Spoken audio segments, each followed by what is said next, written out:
நன்றி நன்றி.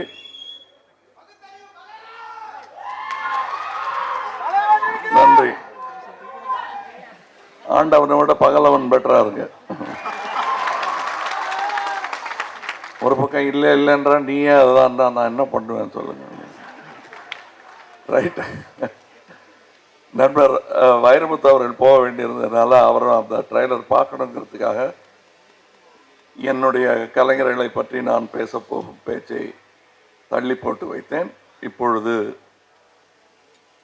இந்த படத்தை 40 நாள் எடுத்தாங்க, 38 நாள் எடுத்தாங்க, வெவ்வேறு நம்பர்கள் சொல்லப்படுகிறது. இது 2 மொழிகளில் உருவான படம். பல காட்சிகளும் இருமுறை செய்யப்பட வேண்டிய காட்சிகளாகவே அமைந்தன.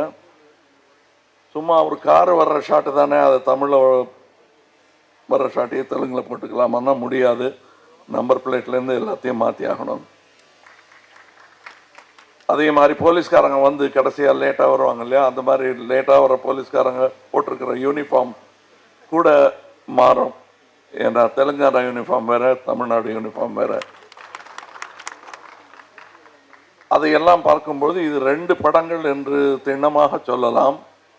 இந்த 2 படங்களை எடுப்பதற்கு தேவையான நாட்கள் என்று நாங்கள் முடிவு செய்து வைத்திருந்தது 52 நாட்கள்.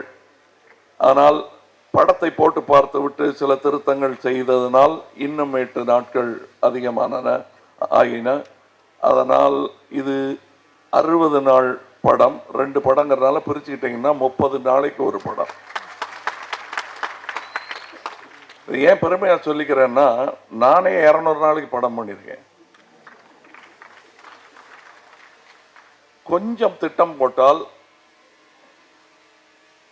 அத்தனை நாட்கள் தேவையில்லை என்பது என்னுடைய உறுதியான ஒரு கருத்தாகவும் எண்ணமாகவும் இருந்தது. அது சொல்ல சொல்ல இல்லைங்க இந்த காலத்தில் கஷ்டங்க அப்படின்னு பல்வேறு துறையை சார்ந்தவர்கள் சொல்லிட்டு இருந்தாங்க. அது செய்ய முடியும் என்பதற்காக ஒரு கிட்டத்தட்ட ஒரு 5-6 வருஷமாக நாங்கள் எங்கள் டீமை செட்டப் பண்ணியிருக்கோம். அந்த டீமின் வெற்றி தான் இது. நான் சொல்லிட்டேன், வாக்கு கொடுத்துட்டேன், 30 நாளில் பண்ணுவேன், நான் பண்ணதில்லை. இதுக்கு முன்னாடி ராஜபார்வைன்னு ஒரு படம், இதே மாதிரி 55 நாளில் 2 படம் எடுத்தோம். Team was. அதுக்கப்புறம் எல்லாருக்குமே கற்பனையும், எல்லாரும் அசிஸ்டன்ட் டைரக்டர்லேருந்து ப்ரொடக்ஷன் அசிஸ்டன்ட் வரை எல்லாரும் இப்படி பார்க்க ஆரம்பிச்சிட்டாங்க, ஷார்ட் வைக்க ஆரம்பிச்சிட்டாங்க. அதில் வந்து பசங்க கூட இருக்கலாம். எல்லாருக்கும் அந்த உச்சநிலையை அடைய வேண்டும் என்று ஒரு ஆசையும், உதவி செய்வது வந்து ஒரு இன்ஃப்ராண்டிக்காகவும் இருந்தது. அதனால் முக்கியமாக இந்த படம், இந்த தொழிலே டாப் 12 எஷிலான்ஸ் நடத்தக்கூடிய ஒரு மந்திர விளையாட்டு அல்ல. அத்தனை பேரும் சேர்ந்து உழைச்சாதான். ஒரு டிஃபன் கொடுக்குற பையன் சரியா கொடுக்கலன்னா எல்லாரும் கழிப்பறை நோக்கி ஓட வேண்டிய அவசரத்துக்கு ஆளாக்கிடுவாங்க.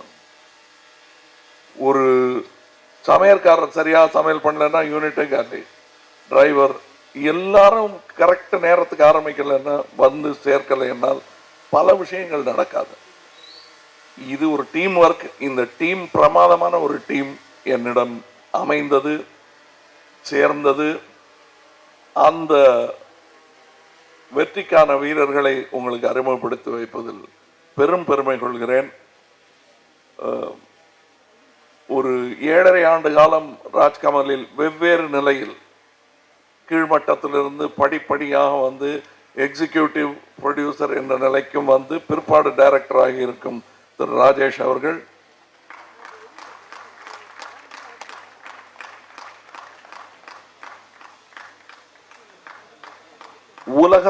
உலகத்தரம் என்று பேசப்பட்டு கொண்டிருக்கும் பொழுது அந்த தரத்தை செயலாக்கி காட்டிய சானு வர்கீஸ் அவர்கள், சினிமாட்டோகிராஃபர், டிஓபி, ஒரு விஸ்வரூபம் மாதிரி ஒரு அம்பிஷியஸ் ப்ராஜெக்டை அத்தனை குறுகிய காலத்தில் எடுப்பதற்கும் உதவியாக இருந்தவர். இந்த படத்துக்கும் இவர்தான் வேண்டும் என்று அடம் பிடித்து இயக்குனர் காத்திருந்து இவரை வரவழைத்தார். அப்கோர்ஸ் இந்த விழாவின் நாயகன் ஜிப்ரன்,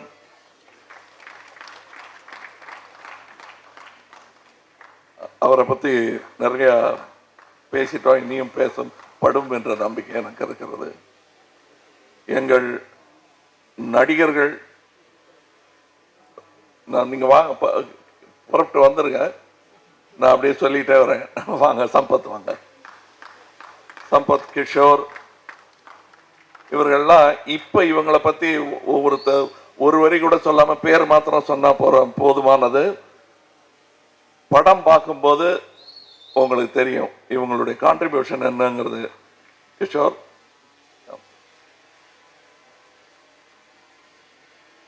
இவர் என் பையனா ஆக்ட் பண்றாரு, அமான். இவங்களை தெரியும், உமா அவர்கள். பேர் மறந்துருக்காங்கிறாரா? மறந்துட்டேன். யோகி தேவி அவர்கள்.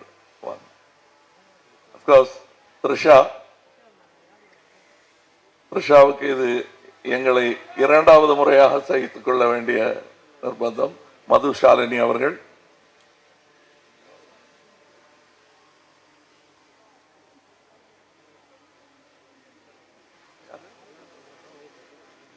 இதுல எங்களுடைய தெலுங்கு எழுத்தாளர்கள் 2 பேர், தெலுங்கு கவிஞரும் வசனகர்த்தாவும், ராம் ஜோகய சாஸ்திரி என்று.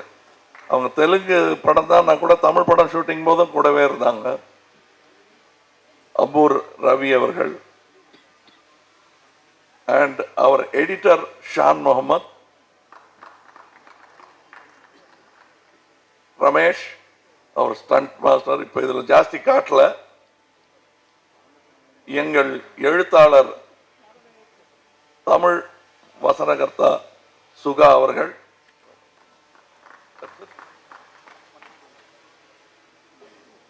இல்ல சுகா, வேற யாரையாவது மறந்துட்டேன்னா? இல்லையா?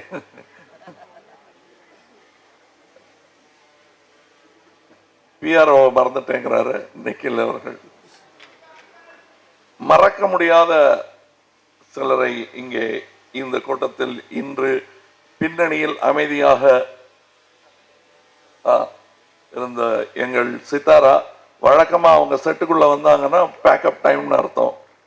இல்லை, ஏன் ஆரம்பிக்கலைங்கிறது எங்களுக்கு நினைவுறுத்தும் நேரமாக இருக்கும். எப்போ பின்னாடியே இருப்பாங்க, திடீர்னு பிரத்யட்சமாவாங்க. இதோ வந்துட்டாங்க, இப்போ அவங்க அங்கிருந்து வர்றாங்க. Have I forgotten anyone, Sithara? All in? Okay. இப்பொழுது இந்த படத்தின் கோ ப்ரொடியூசர், இணை தயாரிப்பாளர் கோகுலம் பிரவீன் அவர்களை மேடைக்கு அழைக்கிறேன். பல நாள் நண்பர், ரசிகராக இருந்து நண்பராக இருந்து இன்று இணை தயாரிப்பாளராக இருக்கிறார். என் படத்துக்கு நான் பிரீமியருக்கெல்லாம் கூப்பிட்டா வரமாட்டாரு. நான் ஷோ ஃபர்ஸ்ட் டே நான் பார்த்துக்கிறேன், நீங்கள் விட்டுருங்க. இன்று அதற்கும் முன்பாக எனது மேடையில் ஏற்றியிருக்கிறோம். பல படங்கள் மலையாளத்தில் எடுத்துட்டு இருக்காங்க. தமிழ் படம் இன்று ஆரம்பமாக இருக்கு. இன்னும் பல படங்கள் அவர்கள் எடுக்க வேண்டும், எங்களுடன் சேர்ந்தோ அல்லது தனியாகவோ. வாழ்த்துக்கள். அடுத்து சிவகுமார் அவர்கள் இந்த படத்தை விநியோகித்து பெரும் படம் சம்பாதிக்க போகிறவர்கள் என்று நாங்கள் நம்பிக்கொண்டிருப்பவர்கள். எஸ்கேப் ஆர்டிஸ்ட் மதன் அவர்கள், ஜேம்ஸ் அவர்கள், இவங்கெல்லாம் நிஜமாவே இந்த படத்தின் வெற்றிக்கு மிக முக்கியமான காரணமானவர்கள். அதனால இவங்களை உங்களுக்கு இனி வரப்போகும் வெற்றிக்கு காரணமானவர்களை கடைசியாக கூப்பிட்டேன் நான். இந்த படத்தின் வெற்றிக்கு காரணமானவர்கள், இந்த மேடையில் இருப்பதற்கு மிகவும் தகுதியானவர்கள். இன்னும் பல பேர் பின்னணியில் இருந்து எங்களுக்கு உதவியவர்கள் இன்று வர முடியாமல் போயிருக்கிறார்கள். எல்லாரையும் சும்மா ஏதோ மரியாதைக்காக சொல்றேன்னு இல்லை. எங்க செட்ல எல்லாரும் ஒரு குரூவாக, ஒரு ஃபேமிலியாக இருந்து வேலை செய்ததனால்தான் இந்த படம் இவ்வளவு எளிதாக இத்தனை ஒத்திகைக்கான நேரங்கள் ஒதுக்கி செய்ய முடிந்தது. Prakash, wherever you are, thank you for all the work, for all the rehearsals. எல்லா ஆர்டிஸ்டும் ஒழுங்கா வந்து இந்த படத்துக்கு ரிஹர்சலுக்கு ஸ்கிரிப்டை படிச்சாங்க. கைத்தட்டலாம்.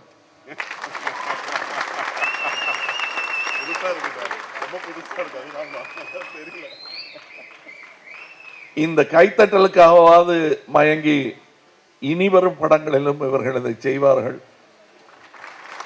செய்ய கடவுது. நன்றி, வணக்கம்.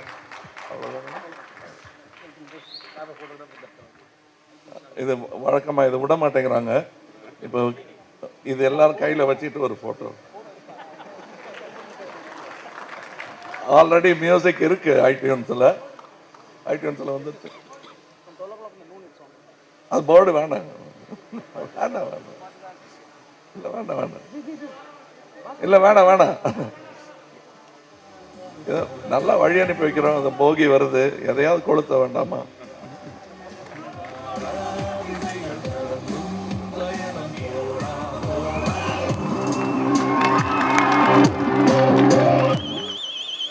இங்கு எங்கள் அழைப்பை ஏற்று வந்திருந்த என் நடிக சகோதரர்கள், இயக்குநர்கள், தயாரிப்பாளர்கள் அனைவருக்கும் என் மனமார்ந்த நன்றி. விழா இனிதே முடிவடைகிறது. உங்களுக்கு ஸ்பெஷல் நன்றி. இன்னொரு முக்கியமான செய்தி, இல்ல நீங்க போயிட்டே கேட்கலாம், ஒன்றும் இல்லை. இதை தமிழகம் எங்கும் இதே நேரத்தில் இப்ப நான் பேசுற ஸ்பீச் உள்பட கிட்டத்தட்ட 25 தியேட்டர்களில் 1000 ரசிகர்கள் கேட்டுக்கொண்டு, கிட்டத்தட்ட 25,000 பேர் அரங்கத்தின் உள்ளிலும் பல லட்சம் பேர் வெப்பிலும் கண்டு கழித்துக் கொண்டிருக்கிறார்கள். அந்த பல லட்சங்களில் பல லட்சங்களுடன் நான் பேசிக் கொண்டிருக்கிறேன். அதான் கொஞ்சம் திடீர்னு அந்த கணக்கு சொன்னதும் வாய் தைக்குது எனக்கு. நன்றி, வணக்கம். படத்தோட கம்போசிங் பற்றி ஒரு சின்ன ஒரு எக்ஸ்பீரியன்ஸ். ஏன்னா கம்போசிங் ஸ்டார்ட் பண்ணும்போது நான் வந்து கொஞ்சம் உத்தம வில்லன், அப்புறம் அது கண்டினியூ பண்ணி பாபநாசம், அந்த கொஞ்சம் ஒரு அந்த ஹேங் ஓவரில் இருந்தேன். அந்த ஸ்டைலில் கொஞ்சம் பண்ணிகிட்டு இருந்தேன். பட் சார் வந்து கம்போசிங் ஸ்டார்ட் பண்ணும்போது சில பேசிக் ஐடியாஸ் ஃபார்ம் பண்ணிகிட்டு இருந்தேன். பட் ஒன்று போகும்போது சார் வந்து இல்லை இது இல்லை, இன்னும் நம்ம வேறு ஒரு சிந்தியாக போகலாம், கிளிச்சியாக போகலாம் அப்படின்னாரு. ஸோ எனக்கு ஒரு பாயிண்டில் ஒரு டவுட் வந்துச்சு. சார் வந்து கிளிச் மியூசிக் அப்படின்னு இருக்குது, ஸோ அது சொல்கிறாங்களான்னு சொல்லி சார்கிட்ட கேட்டேன். சார் சொன்னார் ஆமாம் அப்படின்னாங்க. பட் எனக்கு வந்து எனக்கு ஒரு சின்ன ஒரு டென்ஷன் இருந்துச்சு. ஏன்னா சார்கிட்ட கேட்டேன், சார் இல்லை சார் அது வந்து ஜென்ரலாக ஸ்பீக்கரில் ப்ளே பண்ணும்போது ஸ்பீக்கர் கிழிஞ்ச மாதிரி சில நேரம் இருக்கும், அண்ட் மிக்ஸ் சரியாக பண்ணாத மாதிரி இருக்கும் அப்படின்னு நான் சொன்னேன். பட் இமீடியட்டாக சார் சொன்னது வந்து இப்போது கிளிச் மியூசிக் அண்ட் மெட்டல் மியூசிக் இந்த மாதிரி ஒன்று எக்ஸிஸ்ட் ஆகுது அப்படின்னு நம்ம ஆடியன்ஸ்க்கு சொல்லினா வேறு எப்போ அவங்களுக்கு தெரியும் அப்படின்னாரு.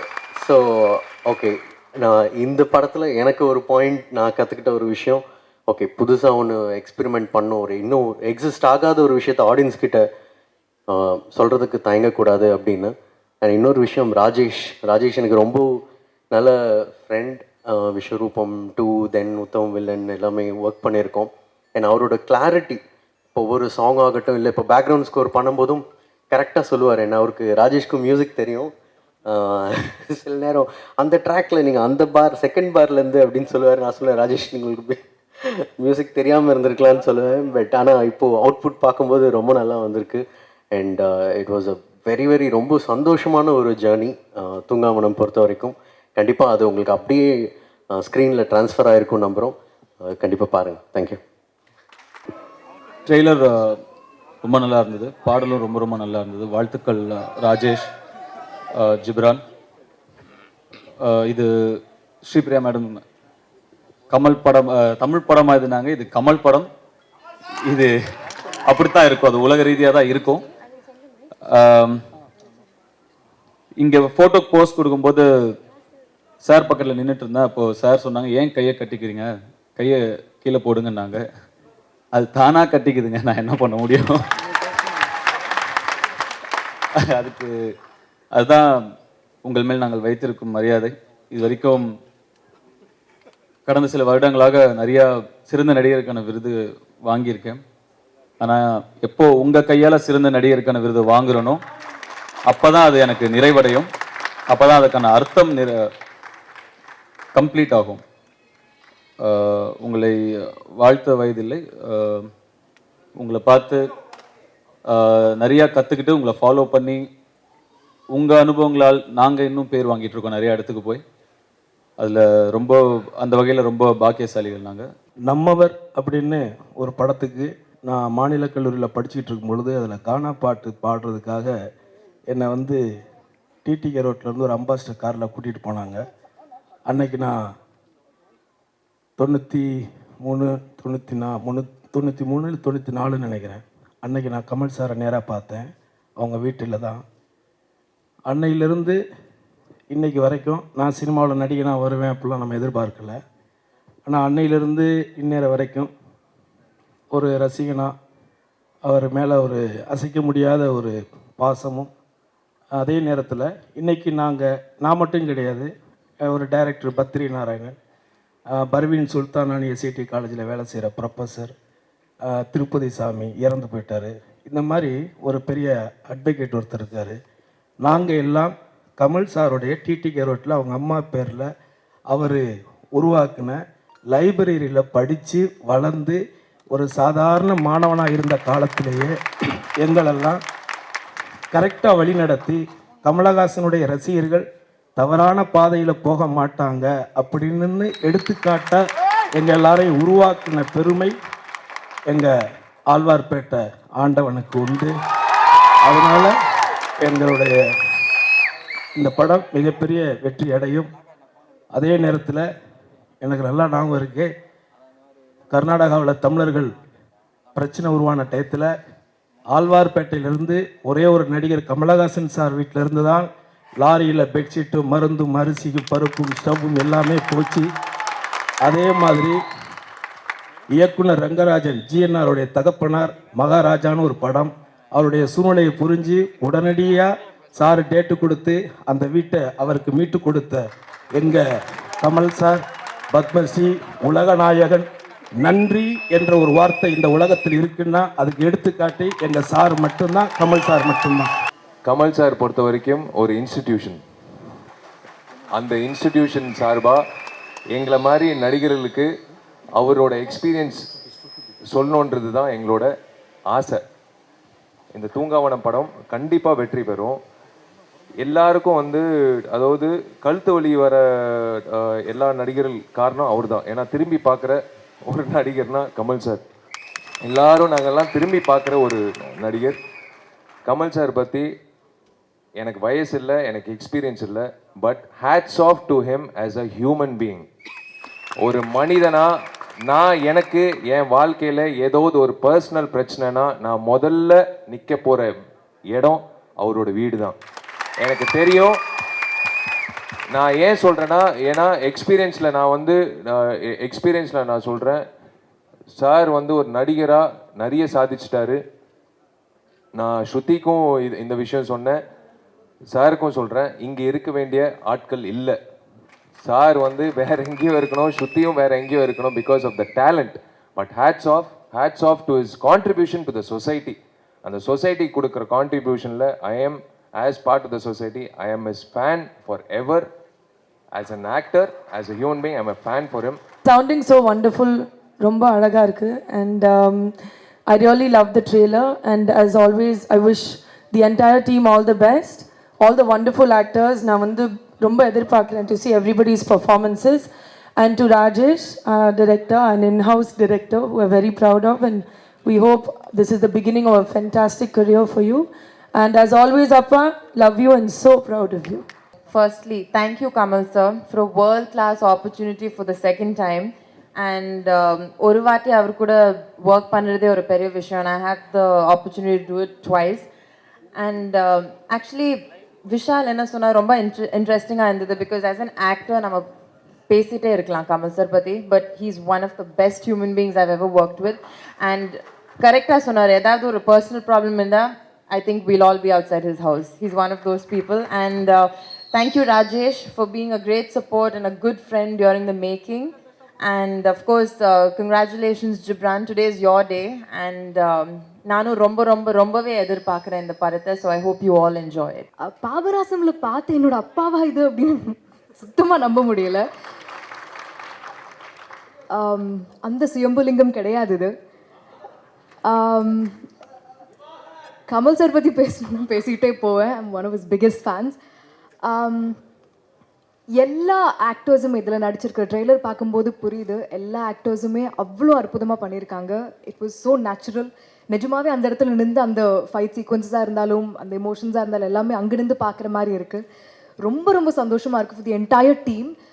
வைட் ஆங்கிள் ப்ரொடக்ஷன்ஸ் அவங்க கூட தான் பாபநாசம் பண்ணோம். அண்ட் மறுபடியும் இவ்வளோ சக்ஸஸ்ஃபுல்லாக இவ்வளோ ஷார்ட் ஸ்பேனில் இந்த படத்தை எடுத்து முடிச்சிருக்காங்கன்னா that is itself a big success. And அதுக்கு நான் என்டையர் டீம் கங்க்ராச்சுலேட் பண்ணிக்கிறேன். Everybody is done a wonderful job. ரொம்ப ரொம்ப எதிர்பார்ப்போடு வெயிட் பண்ணிட்டு இருக்கோம். கமல் சார் எங்கே இருந்தாலும் அந்த இடத்துல கூட நிற்கணும்னு ஆசைப்படுவேன். ஏன்னா அவர் நிழலாது என் மேலே படணும்னு ஆசைப்படுவேன். அந்த அளவுக்கு நான் ஊரில் இருக்கும் போதுலேருந்து இப்போ இருக்கிறது வரைக்கும் எப்பயுமே என்னுடைய மூச்சு கமல் சார். அது எல்லா பேட்டிலையும் சொல்லியிருக்கேன், உங்கள் எல்லாருக்குமே தெரியும். பாபநாசம் படத்தில் இதே ப்ரெஸ் மீட்டில் கமல் சார் ஒரு வார்த்தை சொன்னாங்க, 50 நாளில் எந்த படம் முடியுதோ அது ப்ரொடியூசருக்கு ப்ராஃபிட்னு. கண்டிப்பாக இந்த படம் டபுள் ப்ராஃபிட். ஏன்னா பாபநாசம் பார்க்கும்போது என் பையன் நான் தேட்டரில் உட்காந்து பார்க்கும்போது கலாமணி வந்து சாருடைய விரலை பிடிச்சி அப்படி ஒடிக்கும் பொழுது அட்ரா அட்ரா அட்ரா அட்ரா அப்படின்னு சொல்லிட்டு தான் பையன். ஆனால் இப்போ ட்ரெய்லர் பார்க்கும்போது அவன் சொல்கிறான், அப்பா சூப்பர், என்னப்பா இந்த அடி அடிக்கிறாரு அப்படின்னா. அவர் 50 இல்லடா, வைரம் சார் சொன்ன மாதிரி நிஜமாவே 30.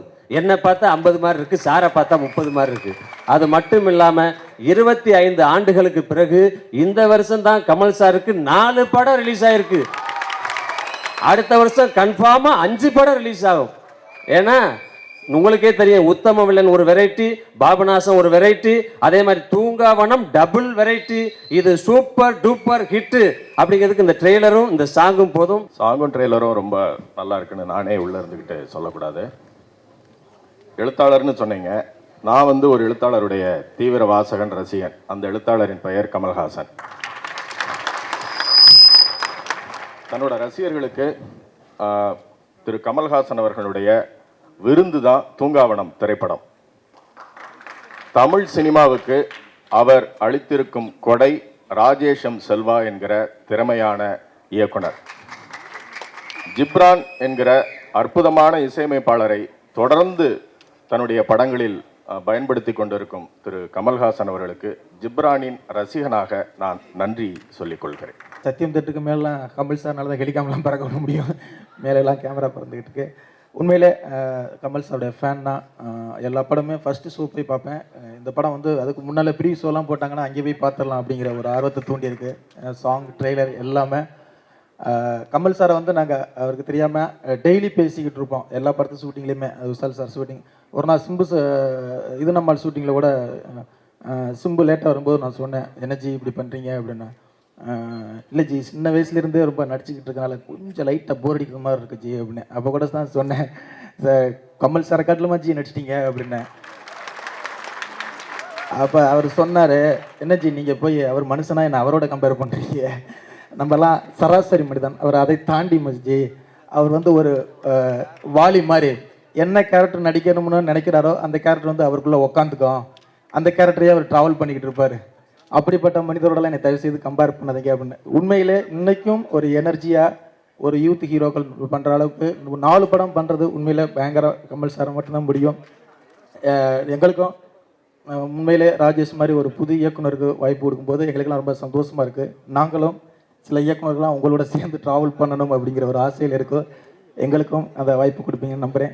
கண்டிப்பாக இந்த தூங்காவனம் மிகப்பெரிய வெற்றி அடையும். நம்ம வந்து ஒவ்வொரு நாளும் காத்தால் எழுந்துட்டு ப்ரே பண்ணிப்போம், இன்னி நாள் வந்து ரொம்ப இன்னும் குட் டேயாக இருக்கணும்னு. இந்த ட்ரெய்லர் பார்த்து இன்றைக்கி இங்கே வந்து இந்த நாளே வந்து ரொம்ப அருமையான நாள் ஆகிடுச்சு. சாரை பற்றி எல்லோரும் சொல்கிற போல் சொல்லிகிட்டே போகலாம். எனக்கு அவரோட நடிக்க வாய்ப்பு கிடைச்சது ஆலவந்தானில். வாய்ப்பு மட்டும் இல்லை, அவருக்கு நான் வந்து டியூ போட்டிருக்கேன் அந்த படத்தில். ஸோ அது வந்து ரொம்ப சந்தோஷமான எனக்கு விஷயம். படத்தை பற்றி சொல்லிட்டே போகலாம், கமல் சார் பற்றி சொல்லிட்டே போகலாம். So I wish all the team, Rajesh sir எல்லாருக்குமே குட் லக். அனைவருக்கும் வணக்கம். உங்களைப் போலவே நானும் காத்திருக்கிறேன். தூங்காவனம் படத்தின் முன்னோட்டத்தை இப்போது பார்த்தீர்கள். நரம்புகள் முறுக்கேறி நிற்கின்றன. இரத்தம் நாளங்களில் கொஞ்சம் வேகமாக ஓடுவதாக உணர்கிறோம். இந்த வெள்ளோட்டத்தை பார்த்துவிட்ட பிறகு படத்தின் முழு காட்சியையும் பார்ப்பதற்காக ரசிகர்கள் வரிசையில் நானும் காத்திருக்கிறேன். ஏனென்றால் கமல் அவர்களுக்கு உங்களைப் போலவே நானும் ரசிகன். ரசிகர் என்றால் ஆழமாக அறிந்த ரசிகன். கமல் அவர்களை பற்றி சில செய்திகளை உங்களோடு பகிர்ந்து கொள்ள வேண்டும் என்று ஆசைப்படுகிறேன். இது சொற்பொழிவல்ல, என் எண்ணங்களின் பதிவு என்று கொள்ளலாம். கமல் அவர்களை நான் எப்படி புரிந்து கொண்டிருக்கிறேன் தெரியுமா? தமிழில் நடிக்கும் உலக கலைஞன். அவருடைய மொழி அவர் பிறப்பால் தமிழாக இருக்கலாம், வளர்ந்த சூழலால் தாய்மொழி தமிழாக இருக்கலாம். தாய்மொழியை தமிழாக கொண்ட ஒரு கலைஞன் உலகமெங்கும் அறியப்பட முடியும் என்றால் அது கமல் என்ற ஒரு 3 எழுத்து மந்திரமாகத்தான் இருக்க முடியும். அவருடைய வாழ்க்கையில் நான் வியக்கிற ஒரு செய்தி உண்டு. திரையுலகம் என்பது குமிழிக்குள் கட்டப்பட்ட கூடாரம், எப்போதும் உடைந்து போகும். இந்த திரையுலக பயணத்தில் 5 ஆண்டுகள் பயணித்தவர் சிலர், 10 ஆண்டுகள் பயணித்தவர் சிலர், 15 ஆண்டுகள் பயணித்தவர் சிலர். ஜாம்பவான்களும் சரித்திரம் படைத்தவர்களும் 25 முதல் 30 ஆண்டுகள் இதில் பயணப்பட்டிருக்கிறார்கள். எனக்கு தெரிந்து 50 ஆண்டுகள் பயணப்பட்டுக் கொண்டிருக்கிறவர் கமல் அவர்கள். இது சாதாரணமல்ல தோழர்களே. நான் உங்களுக்கும் அவருடைய வாழ்வின் மூலமாக ஒரு செய்தியை சொல்ல வேண்டும் என்று விரும்புகிறேன். ஒரு சின்ன தடை போதும் ஒருவனை அவன் துறையிலிருந்து அகற்றுவதற்கு. தன்னை காப்பாற்றிக் கொண்டு தன் கலையை காப்பாற்றிக் கொள்வதற்கு அவர் எவ்வளவு கவனமாக பாடுபடுகிறார் என்பதை நான் அருகிருந்து பார்க்கிறேன். ஒரு துறையிலிருந்து ஒருவனை அகற்றுவதற்கு ஒரு வக்கீல் நோட்டீஸ் போதும், ஒரு வருமான வரி போதும், உடல் உபாதை போதும், வாழ்வியல் சிக்கல் போதும், ஒரு நீதிமன்ற தீர்ப்பு போதும், ஒரு நஷ்டம் போதும், ஒரு தோல்வி போதும். இது எல்லாவற்றையும் கடந்து நான் அசைக்க முடியாத கலைஞன் என்று 50 ஆண்டுகள் பயணப்பட்டுக் கொண்டிருக்கிறவர் கமல் அவர்கள். தூங்காவனத்தில் ஒரே ஒரு பாட்டுதான். அந்த பாடல் கூட அவரை முன்னிலைப்படுத்தி எழுதப்பட்டதுதான். அந்த பாட்டு வேறொன்றும் அல்ல. நீயே உனக்கு ராஜா, உனது தலையே உனது கிரீடம் தோழா என்று எழுதியிருந்தேன். உனது தலை எனக்கு சரியாக யாரும் கிரீடம் சூட்ட வேண்டியதில்லை. என் தலையே கிரீடம் என்று ஆகிவிட்ட பிறகு வெளியே இருந்து யாரும் கிரீடம் சூட்ட வேண்டியதில்லை என்று எழுதியிருந்தேன். அவர் சொன்னார், இது எப்படி எழுதினீர்கள்? உங்களை பார்த்து நான் எழுதிய பாட்டு என்று சொன்னேன். அவர் பாடும்போது சொன்னார், இது என்னை பார்த்து நீங்கள் எழுதிய பாட்டுதான், ஆனால் நான் ரசிகரை பார்த்து பாடுகிற பாட்டு என்று சொன்னார்.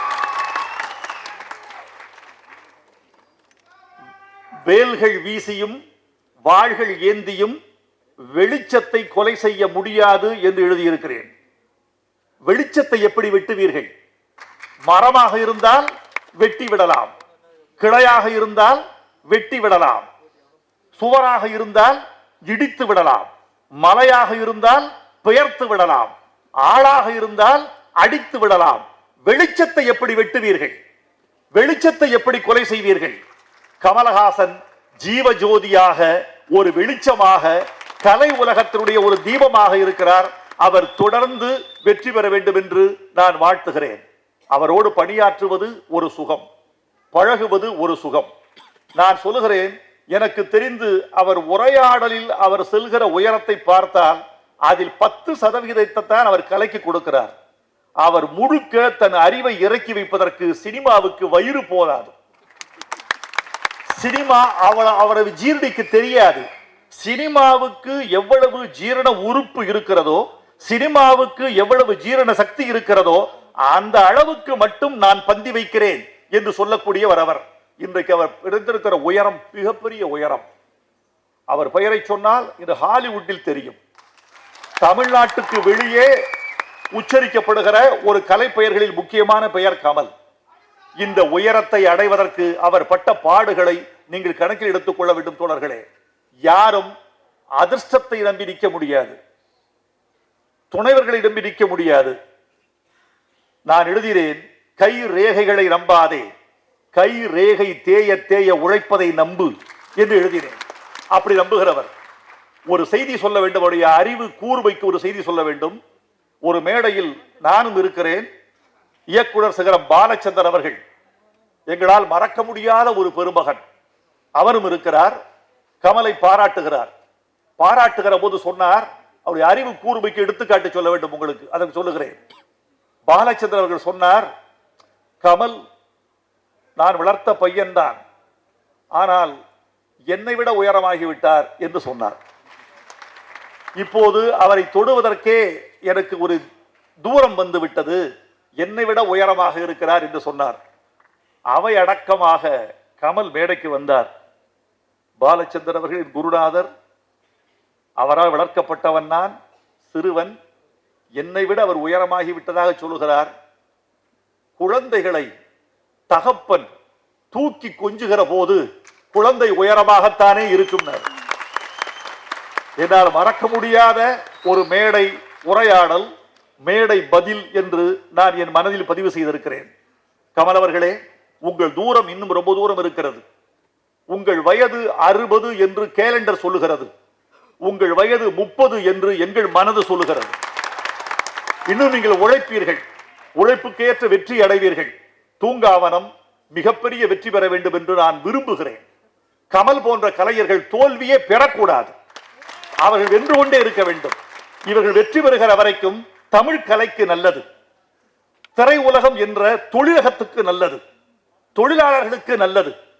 இவரால் உண்டாக்கப்படுகிற வெற்றியால் கிடைக்கக்கூடிய பணம் மீண்டும் கலை உலகத்திலேயே வந்து பொருள்கிறது என்பதை நான் அறிவேன்.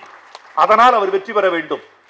தன்னோடு பணியாற்றுகிறவர்களை வளர்த்து பார்க்க வேண்டும் என்ற ஆசை அவருக்கு உண்டு. இந்த படத்தை இயக்கியிருக்கிற ராஜேஷ் ஒரு பெரிய வாய்ப்பை பெற்றிருக்கிறார். தன்னோடு பணியாற்றிய ஒரு கலைஞனையே என் படத்துக்கு நீதான் இயக்குனர் என்று ஆசீர்வாதம் செய்கிற உள்ளம் கமல் அவர்களின் உள்ளம். ராஜேஷ் தனக்கு தந்த வாய்ப்பை மிக நன்றாக பயன்படுத்தி இருக்கிறார். ஜிப்ரனை பற்றி சொல்ல வேண்டும். இசையமைப்பாளர் ஜிப்ரன் என்னை ஒரு நாள் கமல் அவர்கள் அழைத்து, இந்த சரசர சாரக்காத்துக்கு இசையமைத்தது யார் என்று கேட்டார். அது என் பாட்டு என்பதை கண்டுபிடித்தார். கண்டுபிடித்த பிறகு யார், ஜிப்ரன் யார் என்று கேட்டார்.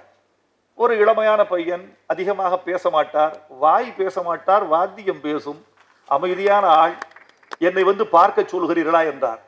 நான் ஜிப்ரனுக்கு சொல்லி, அப்பா உனக்கு ஒரு பெரிய வாய்ப்பு, கமல் உன்னை பார்க்க வேண்டும் என்கிறார், போய் பாருங்க. போய் பார்த்தார். ஜிப்ரன் எங்கு இருக்கிறார் என்று கமல் கேட்டு நான் அறிமுகப்படுத்தி வைத்தேன். இன்றைக்கு கமல் எங்கு இருக்கிறார் என்பதை நான் ஜிப்ரனிடம் கேட்டு தெரிந்து கொள்ள வேண்டியவராக இருக்கிறேன்.